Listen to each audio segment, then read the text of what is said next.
ভাবলাম আজকে সকালে দৌড়াতে যাব, ভালো মেয়ের মতন, যে একটু হাঁটবো, দৌড়াবো, সেখান থেকেই ব্লগিংটা শুরু করব। কিন্তু না, আজকে এত ঠান্ডা লেগে গেছে আর এত কাশি হচ্ছিলো, ভাবলাম আজকে থাক, একটু কালকে থেকে আবার যাব। সেই বুঝে আজকেও আমি যাইনি হাঁটতে, কিন্তু ব্লগিংটা শুরু করাই যায়। সকাল সকাল এখন 8:30 মতন বাজে, 8টার মধ্যে আমি উঠে পড়ি। তো এখন আমার ভীষণ কাশি হচ্ছে বলে মা আমাকে একটু আদা লবণ দিল আর একটু হলুদ দিল খেতে, এটাই খাবো।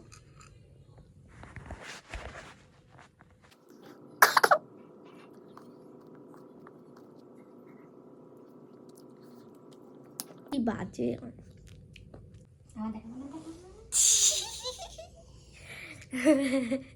দেখাবো দেখাবো লেবু জল সকাল সকাল।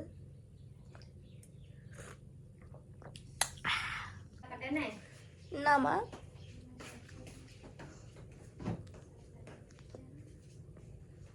প্রথমে ভাবলাম যে ভয়েস দিয়ে না ওইভাবেই কথা বলে ব্লগ ভিডিওগুলো ছাড়বো, কিন্তু তারপরে দেখলাম আমার বাড়ির আশেপাশে এত আওয়াজ হচ্ছে, সবসময় টিভির আওয়াজ বা কোনো গানের আওয়াজ বা কেউ ফোন দেখলে আশেপাশে, তখনই তো কপিরাইট চলে আসবে।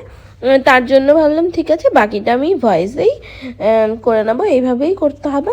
সকাল সকাল উঠে আমার প্রথম কাজ বিছানা গোছানো, সেটাই করছিলাম। আমি যেসব 1 সেকেন্ড, সরি 1 সেকেন্ড না, 1 মিনিট 2 মিনিটের ভিডিও করি, তাতেই হলো গিয়ে কী কথা বলবো খুঁজে পাই না। আর এখন এত বড় ভিডিওতে কী কথা বলবো কে জানে। তো গুড মর্নিং সবাইকে। আজকের দিন হলো গিয়ে আমার কিছু কাজ ছিল, সেগুলো আর বাদবাকি কী করেছি সেটাই শেয়ার করেছি। সকালবেলা উঠে দেখতেই পেলেই লেবু জল খেলাম, একটু আদা হলুদ খেলাম, কাশি হচ্ছিলো এর জন্য।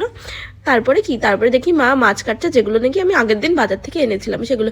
আমি ছোটো মাছ ভালো খাই, আমি যদি বাজারে যাই তাহলে আমার পছন্দ মতনই সবজি হোক বা মাছ হোক সেগুলো নিয়ে আসি। পরের দিন সকালে মা ওই মাছগুলো কাটছিল, তো সেটা দেখে তারপরে হাত মুখ ধুয়ে ব্রাশ করে এসে নিজে একটু গুছিয়ে নিচ্ছিলাম। ব্লগিং করা যতটা সহজ আমি ভেবেছিলাম অতটা সহজ মোটেও না। আমি ক্লিপ কন্টিনিউ সারাদিনের ক্লিপ নিতেই পারি না, এই সকালের ক্লিপটাই আমি ভালো করে নিয়েছি। এরপরে আমি কি করেছি, এরপরে আমার কিছু কাজ ছিল, সেগুলো করতে করতে কখন বিকাল হয়ে গেল, কখন কেক ডেলিভারি করেছি, কখন এসেছি, আবার রাত্রে কেক বানিয়েছি, রাত্রে ঘুমিয়েছি, আমি কিছু কন্টিনিউ করিনি। তো যেটুকু কন্টিনিউ করেছি সেইটুকুই তোমাদের সাথে দেখলাম। সকালের ব্রেকফাস্টে ছিল ছোলা মাখা, তারপরে কি এই চাটা মিস্ত্রিদের জন্য আমি বানিয়ে দিয়েছিলাম, সেটাও একটু টুক করে ভিডিও করেছি। তারপরে আমি যাচ্ছিলাম এখানে মামাবাড়ি থেকে এসে আমি 2টো কেকের কাজ ছিল, সেই 2টো কমপ্লিট করে আবার সেই 2টোকে ডেলিভারি দিতে গেছিলাম আমাদের বাড়ির পাশে ধানতলা। তো সেখান থেকে